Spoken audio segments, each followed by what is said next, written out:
ça l'est. Donc, comme dans le titre, je vais vous présenter ce projet de merde avec un investissement qui va puer la merde. Mais c'est, comment dire, ça vaut le coup. Voilà, je cherchais le... Ça vaut vraiment le coup parce que c'est une caisse vraiment sympathique que je vais vous présenter avant de parler technique. Donc, je vous présente la chiotte de compète. Ford Fiesta XR2 Hit, c'est mort. Give it to me like...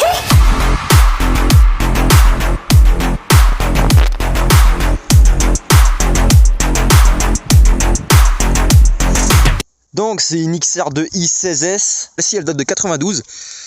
Le modèle est sorti en 89. Alors d'origine cette daube ça fait 130 chevaux. Hein.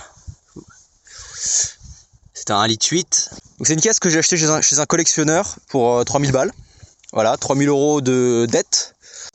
Donc elle a déjà été modifiée par l'ancien propriétaire. On a notamment... Alors vous m'excuserez, c'est de la merde, c'est dégueulasse, mais bon je suis pudique, j'allais pas me mettre au milieu de la route non plus. Elle est montée donc sur des petits combinés filetés de C'est mort. Elle a pas de batterie parce que pourquoi avoir besoin d'une batterie quand on peut avoir une admission directe de C'est mort.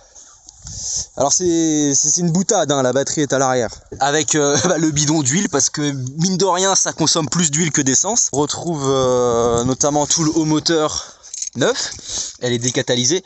Je pense que c'est un catalyseur maison hein, vu les soudures. Là aussi un volant moteur allégé. Un embrayage renforcé. Donc elle a presque une full tube. Hein. Elle a juste un silencieux qui ne sert pas à grand chose parce qu'elle fout un bordel. Une admission directe bien sûr avec un petit boîtier pour éviter d'attraper la chaleur du moteur. Je pourrais faire cuire des saucisses là-dessus. Ce que je kiffe en fait dans cette voiture c'est qu'il n'y a rien qui va. Il n'y a absolument rien qui va.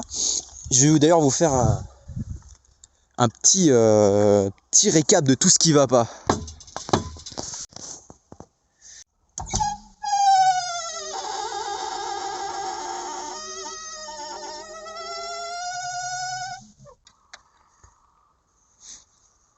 Et le petit détail qui tue, quand j'allume la soufflerie,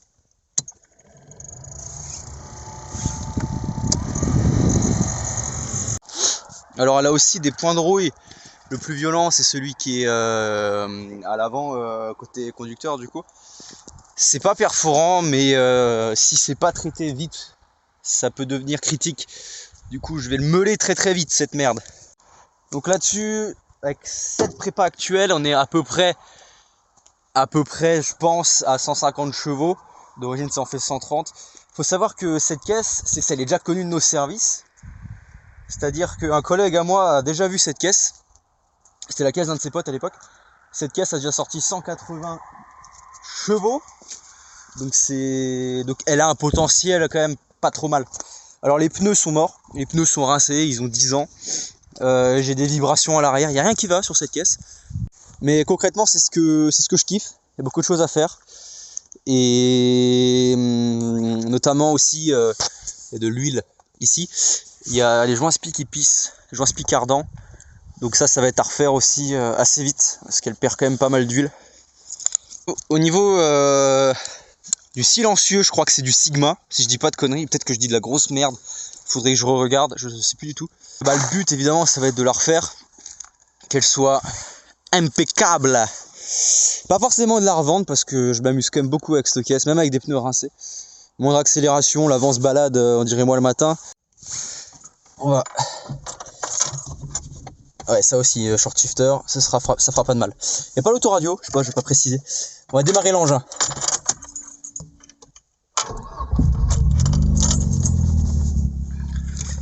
Bon, là, elle démarre à chaud parce que je l'ai tartiné juste avant.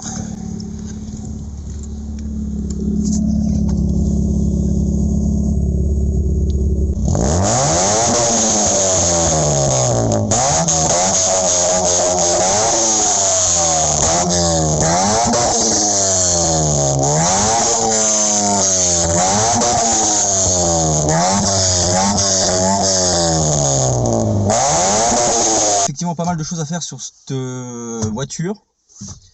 on va les faire. Je vais vous partager aussi... ah oui, elle a le toit ouvrant. Bien sûr, je vais vous partager l'avancement des travaux sur cette même chaîne. Alors ouais, effectivement, elle tartine déjà pas mal, mais elle vibre dans tous les sens. Là d'ailleurs pour la fin, je vais vous faire un petit tour et vous allez vite vous rendre compte, déjà rien qu'à la caméra, que ça bouge dans tous les sens. Mais voilà, tout ça on va le régler. Et bah je vous dis du coup à la prochaine. Du coup, si vous voulez suivre, bah, je vous dis à la prochaine. Et je vais faire un tour.